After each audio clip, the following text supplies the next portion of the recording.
Hi, hello, welcome. My name is Blake. Today I'm bringing you a new release roundup. I have 3 books here that I want to talk about.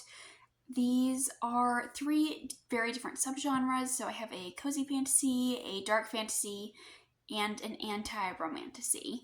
And first I want to talk about our cozy fantasy, and that is Agnes Aubert's Mystical Cat Shelter by Heather Fawcett. In this book, we are in 1920s Montreal, and we follow Agnes, who runs a cat shelter, and she is forced to leave her building that she's in because these dueling wizards have damaged the building. So she's trying to find a new place to house these cats, to open this cat shelter. And because she has so many cats, no one wants to rent her, so she takes a deal that is maybe too good, and she moves in, and some strange things start occurring. So there are strange noises at night. There are people who dress oddly who come in and out, and they don't speak to her or look at the cats, and then they just disappear in the back of the shop.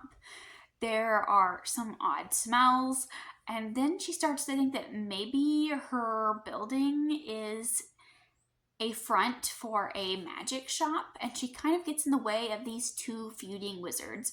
And that is the setup for this story. This one is indeed a very cozy read, but also it is a very slow read. And, it takes a little while for the plot to get moving, for the plot to be revealed to us. And we just spend a lot of time with Agnes in her day-to-day life as she's going through her routine of caring for the cats. Some people will be into that, and I know some people won't be into that. We just have a story where it feels kind of like a day-to-day, low-stakes kind of story. And I feel like the cats are the real gems of this book. I feel like the author really captured what cats are like and their unique personalities and the weird quirks that they have. And I think that was the best part of the book. And I also really enjoy seeing kind of the extreme lengths that Agnes will go through to rescue cats or to keep them safe. And this book does have a touch of romance for those who are looking for that. And that kind of leads me to my next book, which is not a romance. And that is The Poet Empress by Xin Tao. And in this one we follow Wei Yin, and she is a young village girl who is desperate. Her family and her village is facing extreme famine, and she offers herself up to be the concubine for this very cruel prince in the hopes that she can send food and money back to her village. She is in for a surprise when she goes to the palace because she discovers that the emperor is dying. There is a lot of betrayal and backstabbing within the courts of the palace. The country is on the brink of collapse, both from other countries, but also there's a lot of unrest, and the famine is very far and widespread, and there is a risk of civil war. So there is a lot of conflict within this kingdom and within the palace, and she's trying to navigate that while also being the concubine for an incredibly cruel man.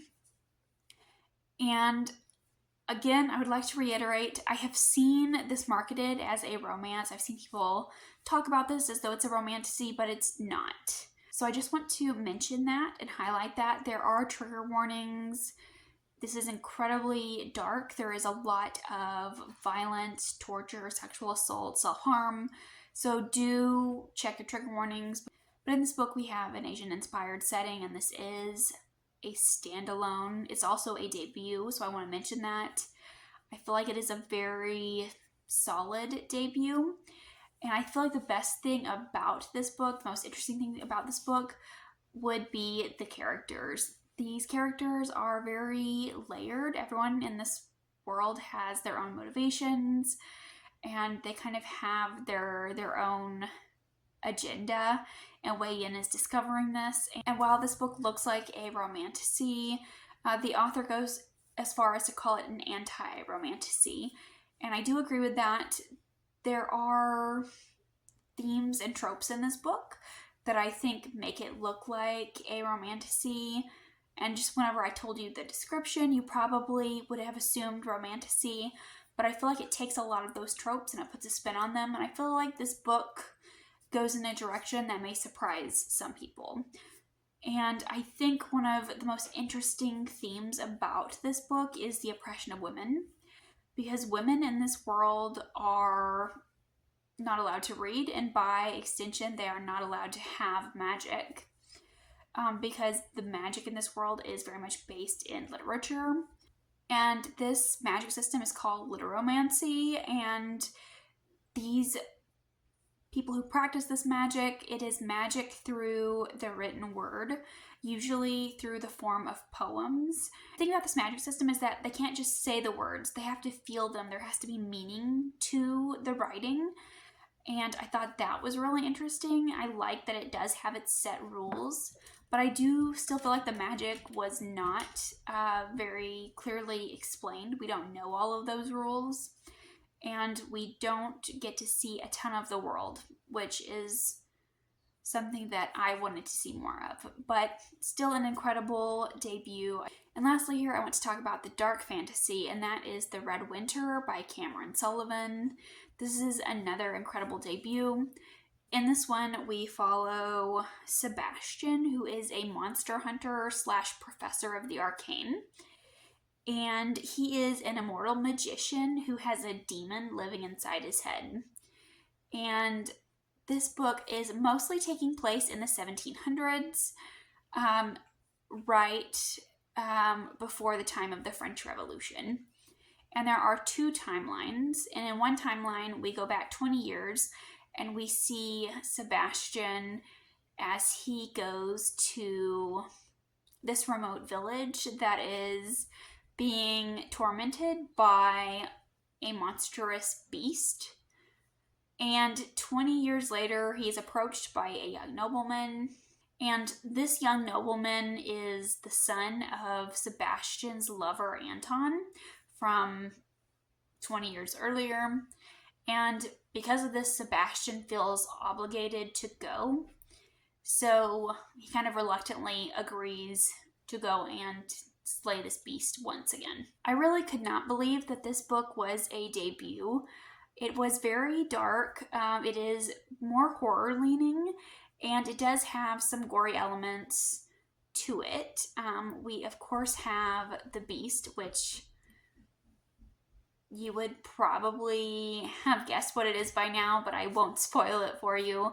But essentially, I did really enjoy the aspect of the beast, and I really enjoyed Sebastian's character. And Sebastian has that demon living in his head, and they have like a really interesting and unusual relationship dynamic. And this demon actually feeds off of souls and emotion and life energy. And we also have, every so often we have these interludes or these shorter chapters where we follow Livia, who is a succubus who is in acquaintance with Sebastian. And through these interludes, we see the story of Joan of Arc. And at first, it doesn't appear like these things have anything in common with what's going on in modern day or what's going on with Sebastian's story. But as the interludes progress and as you see more, you realize that they do kind of interconnect in a roundabout kind of way.